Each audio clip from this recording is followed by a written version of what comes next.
নমস্কার, আমি হৈমন্তী। আজকে পাঠ করতে চলেছি একটি হৃদয়স্পর্শী গল্প, অপর্ণা দেবীর লেখা বিমাতা। আশা রাখি গল্পটি আপনাদের ভালো লাগবে। তাহলে শুনতে থাকুন আজকের গল্প। জানি না কোন পাপে তাহাকে হারাইলাম, না হইলে তিনি তো ফিরিয়া আসিয়াছিলেন, তবে আবার চলিয়া গেলেন কেন? হায়, মা হারাইয়াও মা তো পাইয়াছিলাম, কিন্তু রাখিতে পারিলাম কই। সে অনেক দিনের কথা। আজিও যখন তাহা মনে পড়ে গা কেমন ছমছম করিয়া ওঠে। আমার যখন ৮ বছর বয়স, আমার ভাই শঙ্কর তখন ৬ বছরের। মা আমাদের দুটিকে রাখিয়া চলিয়া গেলেন। আমরা তখন ছেলে মানুষ, কিছুই বুঝিলাম না। সকলের কান্না দেখিয়া ডুকরাইয়া কাঁদিয়া উঠিলাম। শুধু বাড়ির বুড়ো ঝি আমাদের বুঝাইল যে আর মা আসিবেন না, আর আমরা দুষ্টুমি করিলে বকিবেন না, আমরা কাঁদিলে বুকে করিয়া আদর করিবেন না, আর আমরা মাকে দেখিতে পাইব না। বুকটার ভিতর কেমন করিয়া উঠিল। শঙ্করের গলা জড়াইয়া কাঁদিয়া আকুল হইলাম। ভাবিলাম, কোথায় গেলেন, কেমন করিয়া গেলেন, আর যে ফিরিবেন না তা বিশ্বাস হইল না। কিন্তু হায়, মা আর ফিরিলেন না। দিনে অনেক বদল হয়, সবারই যা হয়, আমাদেরও তাহাই হইল। বাবার ভালোবাসায়, ঠাকুমার আদরে ও পিসিমার যত্নে আমরা যেন সব ভুলিতে লাগিলাম। মার অভাব বড় মনে পড়িত না। কেবল শঙ্কর যখন একদিন সন্ধ্যায় আমাকে জড়াইয়া ধরিয়া বলিত, দিদি, মা কোথায়? তখন কোনো উত্তর দিতে পারিতাম না, কাঁদিয়া ফেলিতাম। তারপর ঠাকুরমা জোর করিয়া বাবার বিবাহ দিলেন। সেদিন আমার বেশ মনে আছে। সেই সন্ধ্যাবেলা ঢাক ঢোল বাজিতেছে, সানায়ের সুর আকাশে ছড়াইয়া যাইতেছে। সন্ধ্যার আলো ও শাঁখের আওয়াজের সঙ্গে আমার নতুন মা আমাদের ঘরে আসিলেন। এমন শান্ত চেহারা দেখিলেই যেন তাহার কাছে থাকিতে ইচ্ছা করে। আগে কেন তাহাকে ভালো করিয়া বুঝিতে পারিলাম না? বুঝিবা এত বছর পরেও আমাকে এমন করিয়া প্রাণে প্রাণে এই স্মৃতি, এই কাহিনীকে বাঁধিয়া রাখিতে হইত না। কপালে যাহার যা না থাকে তা তাহাদের সহিবে কেন? নতুন মার সঙ্গে আমাদের খুব ভাব হইয়াছিল। আমরা তাহার আঁচল ধরিয়া মুখের পানে চাহিয়া চাহিয়া বেড়াইতাম। তিনি আমাদের কত আদর করিতেন, কত গল্প বলিতেন, কত পুতুল দিতেন, কিন্তু আমাদের কপালে তাহা সহিল না। বুড়ো ঝি ও পড়শিরা ঠাকুরমাকে বেশ করিয়া বুঝাইয়া দিল, মার কাছে আমাদের যেন যাইতে না দেওয়া হয়। বাবা, সৎ মা কি কখনো আপনার মা হয়? ও মিটমিটে ডান, ছেলে খাবার রাক্ষস। ওই প্যারি দিদির বোন পোকে তার সৎ মা বিষ দিয়ে মারলে সেও অমনি কত যত্ন আদর দেখাতো। পাড়ার রাঙা পিসি বলল, ও দিদি, তুমি জানো না ওই আমাদের তরিকে ভাতের ভেতর কিসের শেকড় দিয়েছিল? এইরকম কত দৃষ্টান্তই তারা দেখাইয়া দিলেন।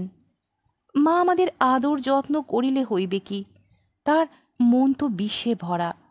শেষে কি জানি যদি বিষ দেয়। ঠাকুরমা এইসব শুনিয়া আমাদের মার কাছে যাওয়া একেবারে বন্ধ করিয়া দিলেন।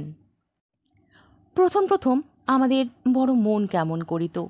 মার কাছে যাইবার জন্য কান্নাকাটি করিতাম। তখন পিসিমা আমাদের বুঝাইলেন, পর কি কখনো আপনার হয়? ও তো আমাদের মা নয়, এখন নতুন নতুন তাই অমন আদর করছে। এরপর কোন দিন শেষে কি কাণ্ড করবে তখন? এমনি করিয়া কত রকম ভয় দেখাইলেন। যখন পিসিমা, ঠাকুরমা, বুড়ো ঝি এসব ভয় দেখাইতো, তখন প্রাণের ভেতর কেমন করিয়া উঠিত, সত্যি না মনে করিয়া থাকিতে পারিতাম না। কিন্তু তবু কেমন তাহার কাছে কাছে থাকিতে ইচ্ছা হইত। এমনি করিয়া আস্তে আস্তে আমরা তার কাছ হইতে দূরে সরিয়া গেলাম। দিনে দিনে আমাদের এমন হইল যে ভয়ে আমরা তার ত্রিসীমানায় মারাইতাম না। কি জানি, যদি মারে, যদি সত্যি ঠাকুরমা যা বলে তা যদি সত্যি হয়, যদি বিষ খাওয়ায়। হায়, তার সেই ছল ছল দৃষ্টি আমি কখনো ভুলিব না। যেন চোরের মতো বেড়াইতেন, সর্বদাই যেন কি চুরি করিয়া মহা অপরাধী হইয়াছেন, সদাই যেন ধরা পড়িবার ভয়। আমাদের সঙ্গে লুকাইয়া কথা বলিতে কত চেষ্টা করিতেন, কত আদর করিতেন। দুর্ভাগা আমরা তখন তাহা বুঝি নাই। তিনি যখনই আমাদের কাছে আসিতেন অমনি আমরা ঠাকুরমাকে বলিয়া দিতাম। ঠাকুরমা ঝঙ্কার করিয়া উঠিতেন, রাক্ষসী, ডাইনি। মা ঘরের কোণে মুখ লুকাইয়া কাঁদিতেন। একদিন শঙ্কর ও আমি সিঁড়ির ধারে খেলা করিতেছিলাম। হঠাৎ শঙ্কর আমাকে দৌড়িয়া ধরিতে গিয়া পড়িয়া গেল। মা তখন বারান্দায় বসিয়া পান সাজিতেছিলেন। শঙ্কর পড়িয়া যাইতেই তিনি ষাট ষাট বলিয়া ছুটিয়া আসিয়া কোলে করিয়া লইলেন। শঙ্কর তাহার কোলে গিয়া চিৎকার করিয়া কাঁদিয়া উঠিল। শঙ্করের কান্না শুনিয়া ঠাকুরমা দৌড়িয়া আসিয়া মার কোল হইতে ছিনাইয়া লইলেন। মাকে মুখ ঝামটা দিয়া উঠিলেন, বলিলেন, বউ, না হয় আছোই সৎ মা, তা বলে কি দুধের ছেলের ওপর একটু মায়া হয় না? ইচ্ছে করে ধাক্কা দিয়ে ফেলে দিলে, আবার এখন লোক দেখানো সোহাগ করা হচ্ছে। ফের যদি তুমি ওদের সামনে এসো তবে ভালো হবে না বলছি। আহা, দাদুর আমার কপালটা একেবারে গেছে। ও মা, এমন ডাইনি ঘরে এনেছিলাম গো। মা চুপ করিয়া রহিলেন। তাহার চোখ দিয়া ঝড় ঝড় করিয়া জল পড়িতে লাগিল। মা কাঁদিতে কাঁদিতে নিজের ঘরে গেলেন। রাঙা পিসি সেইখানে দাঁড়াইয়াছিলেন। মার এই কান্না দেখিয়া বলিলেন, ও মা, আবার কান্না হচ্ছে? সতীন পুতের জন্য দরদ কত! ওরে আমার দরদি রে, কালে কালে কতই দেখব। রাঙা পিসি মুখ ঘুরাইয়া ঠাকুমার পিছন পিছন চলিলেন। আর একদিন মার বাপের বাড়ি হইতে মিষ্টি আসিয়াছিল। মা লুকাইয়া আমাদের তাহা দিতে গেলেন। মিষ্টির লোভে আর তার কাছে যাইতে একটুও দেরি করিলাম না। তিনি আমাদের হাতে দুটি সন্দেশ সবে তুলিয়া দিয়াছেন। আমরাও যেমনি তা মুখে দিতে যাইব অমনি কোথা হইতে বামা দাসী আসিয়া বলিলেন, বউ ঠাকরুন, বড় যে সন্দেশ দিচ্ছ, আমি এক্ষুনি ঠাকরুনকে বলে দিচ্ছি। আর কোথা যায়! ঠাকুরমা সেই সন্দেশের কথা শুনিয়া বাঘিনীর ন্যায় ছুটিয়া আসিয়া আমাদের হাত হইতে সন্দেশ কাড়িয়া লইয়া ফেলিয়া দিলেন।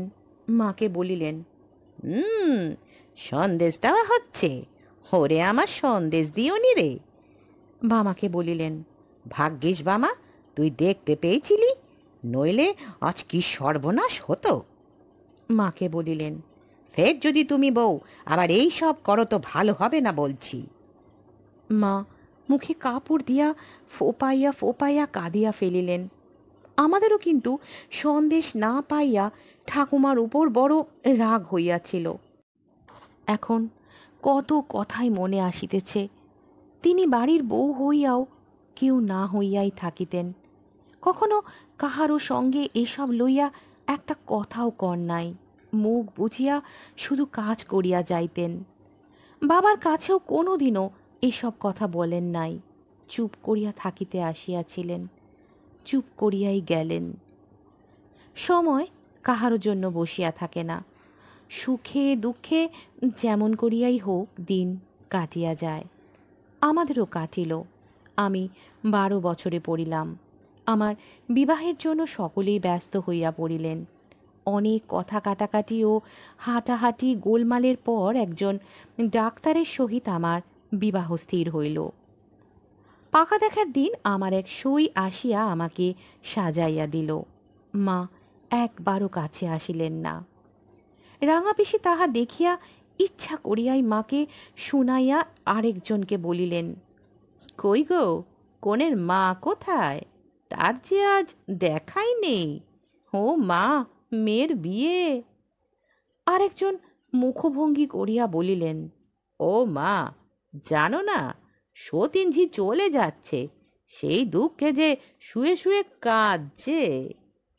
কথা শুনিয়া সবাই হাসিয়া উঠিল। পাকা দেখা হইয়া গেল, বিবাহের দিন স্থির হইল। সেই রাত্রে মা আমাকে ডাকিয়া বুকের ভিতর টানিয়া লইলেন, কত ভালো কথা বলিলেন, কত উপদেশ দিলেন। অমন মিষ্টি কথা আর কারো মুখে কখনো শুনি নাই। কিন্তু বেশিক্ষণ তার কাছে থাকিতে হইল না। কোথা হইতে ঠাকুরমা আসিয়া মাকে খামোখা বকিয়া উঠিলেন, আর দিনটা তো দিন আমাদের কাছে আছে, এইটুকুর জন্য আর ওকে অমন করা কেন? এক রত্তি মেয়ে, তাকে আরও সব কুমতলব শেখানো কেন?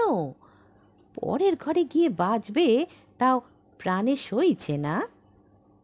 এই কথায় আমি আর সেখানে থাকিলাম না, ঠাকুমার সঙ্গে চলিয়া আসিলাম। তারপর যথা সময় গায়ে হলুদ হইয়া গেল। সে সময়ও মা আমার কাছে আসিলেন না, কিন্তু দেখলাম যে তিনি খিড়কির জানলার ভিতর দিয়া চুপি চুপি আমাকে দেখিতেছেন। তার পরদিন আমার বিবাহ। সানাইয়ের মিষ্ট আলাপ, কর্মবাড়ির শোরগোল, ছেলে মেয়েদের কলাকল, পাড়ার লোকের হাঁক ডাক, সব মিলিয়েই সে এক অদ্ভুত ব্যাপার। সন্ধ্যার পর যখন আমাকে সাজাইয়া তুলিল, লগ্নের তখন অনেক দেরি। রাঙা পিসি, পাড়ার মেয়েরা আর সবাই গহনা দেখিবার জন্য আমাকে ঘেরিয়া বসিলেন। কে কোনটা দিয়াছে এইসব জিজ্ঞাসা করিতে লাগিলেন। ঠাকুরমা সব দেখাইয়া বলিয়া দিতেছিলেন। হঠাৎ একজন বলিল, কনের মা কি দিল গো? ঠাকুরমা মুখখানা বেঁকাইয়া বলিলেন, সে আবার কি দেবে? রাঙা পিসি বলিলেন, সত্যি তো, আহা, আজ যদি ওদের মা বেঁচে থাকতো। মা নেই বলে তো বাছারা আমার বেঁচে আছে, এই ঢের 60-60, ওরা আমার বেঁচে বর্তে থাকুক, শ্বশুর ঘর আলো করুক। স্ত্রী আচারের সময় মা আসিলেন। দেখিলাম কাঁদিয়া তাহার চোখ লাল হইয়াছে, তিনি কান্না চাপিতে পারিতেছেন না। পরদিন সকালে আমি শ্বশুর বাড়ি চলিলাম। আমাকে দেখিবার জন্য যে যেখানে ছিল সকলেই আসিল। যাইবার সময় মা আসিয়া আমাকে বুকের মধ্যে টানিয়া লইয়া ফোপাইয়া কাঁদিয়া উঠিল। রাঙা পিসি বলিয়া উঠিলেন, শুভযাত্রার সময় আর চোখের জল ফেলে অমঙ্গল করা কেন? মা উঠিলেন। গাড়িতে উঠিবার সময় তিনি আমার হাতে একটি ছোট টিনের বাক্স দিলেন। ঠাকুরমা বারান্দা হইতে তাহা দেখিলেন। তখনই বামা দাসী দৌড়াইয়া আসিয়া আমার কানে কানে বলিল, দিদিমণি, ও পান খেও না, ঠাকুরমা মানা করেছেন। তারপরই আমাদের গাড়ি ছাড়িয়া দিল। যতক্ষণ দেখা যায় দেখিলাম যে মা স্থির হইয়া দাঁড়াইয়া রহিয়াছেন। তাহার চোখে জল ধরে না, তবু যেন তাহাকে চাপিয়া রাখিয়াছেন। দেখিয়া আমার বুকের ভেতরটা কিরকম করিয়া উঠিল। মনে হইতে লাগিল ছুটিয়া গিয়া তাহার গলা জড়াইয়া ধরি। বাবা স্টেশনে আমার সঙ্গে আসিয়াছিলেন। গাড়ি ছাড়িলে তিনি চোখ মুছিতে মুছিতে চলিয়া গেলেন। খানিক পরে সেই টিনের বাক্স খুলিলাম। দেখিয়া আশ্চর্য হইলাম, তাহার ভিতর এক ছড়া মুক্তার মালা। মালা ছড়াটা বাবা মাকে কিনিয়া দিয়াছিলেন। সকলের সামনে না দিয়া কেন যে তিনি চুপি চুপি দিলেন, তা তখন বুঝি নাই, এখন বুঝিতে পারিয়াছি। তারপর অনেক দিন বাপের বাড়ি যাওয়া হইয়া ওঠে নাই। বাবা আসিয়া মাঝে মাঝে দেখিয়া যাইতেন। একদিন সকালে উঠিয়া শাশুড়ির সঙ্গে তরকারি কুটিতেছিলাম, উনি সেখানে আসিলেন। তাহার হাতে একখানা টেলিগ্রাম। আমি তাড়াতাড়ি মাথার ঘোমটা টানিয়া দিলাম। উনি মাকে বারান্দায় ডাকিয়া লইয়া কি বলিলেন। আমার বুকটা যেন কেমন ধরাস ধরাস করিতে লাগিল। কারো তো কিছু হয়নি। মা ফিরিয়া আসিয়া বলিলেন, বৌমা, বেয়াই তার করেছেন। তোমার ভাইয়ের বড্ড বাড়াবাড়ি ব্যামো, তোমায় যেতে হবে। সেদিন রাত্রি ওর সঙ্গে আসিলাম। শঙ্করকে দেখিয়া শিহরিয়া উঠিলাম। তাকে যেন চেনা যায় না। বিছানার সঙ্গে লাগিয়া গিয়াছে। বিছানার কাছে বসিয়া তাহার কপালে হাত দিয়া দেখিলাম তাহার গা যেন পুড়িয়া যাইতেছে। তাহাকে ডাকিলাম, শঙ্কর, শঙ্কর।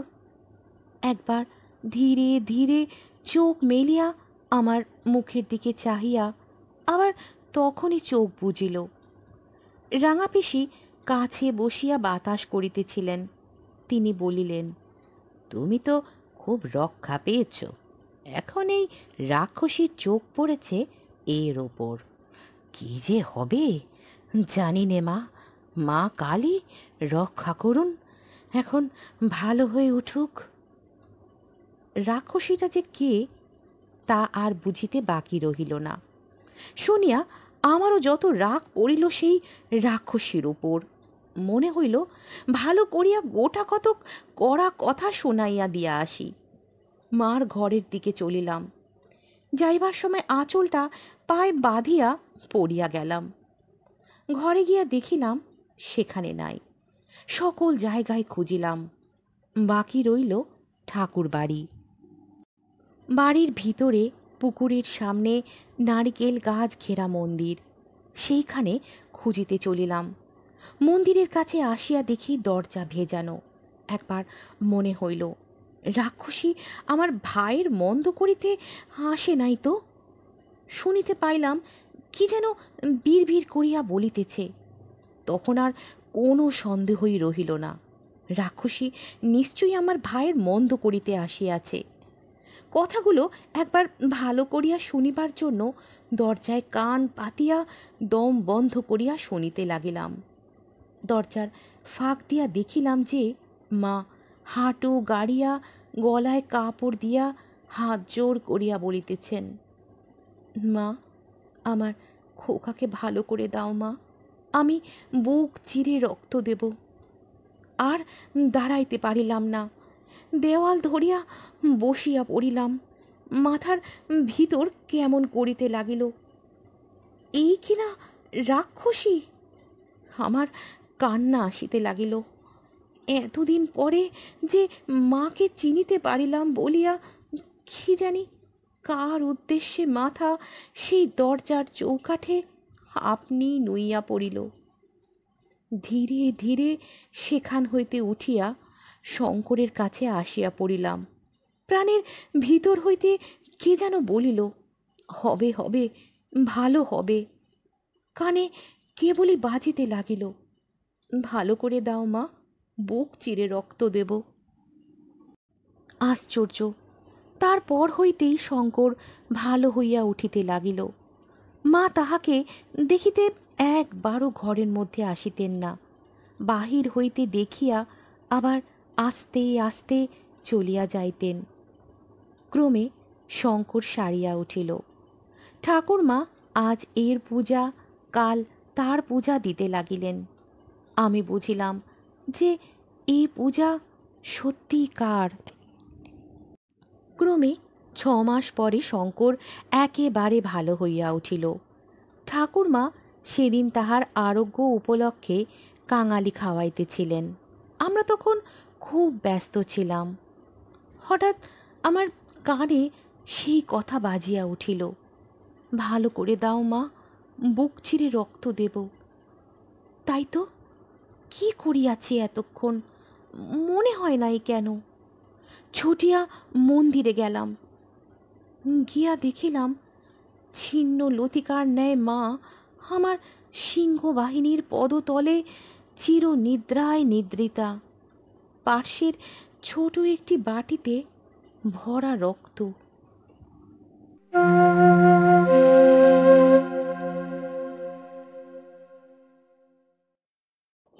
বিমাতা গল্পটি এখানেই শেষ হলো। গল্পটি আপনাদের কেমন লাগলো কমেন্ট বক্সে জানাতে পারেন। আপনাদের কমেন্ট আমাকে আমার কাজে উৎসাহিত করে। আর গল্পটি যদি ভালো লেগে থাকে তাহলে লাইক, শেয়ার এবং সাবস্ক্রাইবের অনুরোধ রইল। আজকের মতো এখানেই বিদায় নেব। ফিরে আসব আবারও একটি নতুন গল্পের সাথে। ততক্ষণ সঙ্গে থাকুন এবং শুনতে থাকুন স্বল্পকথার গল্পকথক। ভালো থাকবেন, সুস্থ থাকবেন।